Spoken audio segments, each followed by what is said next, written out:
తెలంగాణ రాష్ట్ర తలసరి ఆదాయం గణనీయంగా పెరిగింది. 2024-25లో రాష్ట్ర తలసరి ఆదాయం 3,80,031 రూపాయలు ఉండగా 2025-26లో 4,18,931 రూపాయలకు పెరిగింది. 2024-25లో 9.8% వృద్ధి రేటు నమోదు కాగా 2025-26లో 10.2% వృద్ధి రేటు నమోదైంది. దేశ తలసరి ఆదాయం 2024-25లో 2,05,324 ఉండగా 2025-26లో 2,19,575 రూపాయలుగా ఉంది.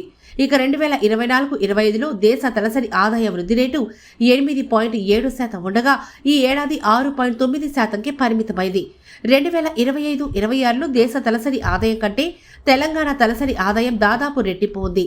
రాష్ట్రంలోని జిల్లాలో అగ్రస్థానంలో ఉన్న రంగారెడ్డి జిల్లాలో 11,29,735 రూపాయలు తలసరి ఆదాయం ఉండగా 2,37,809 రూపాయలతో హనుమకొండ జిల్లా నిలిచింది. 4,76,679 రూపాయలతో రెండో స్థానంలో ఉంది హైదరాబాద్.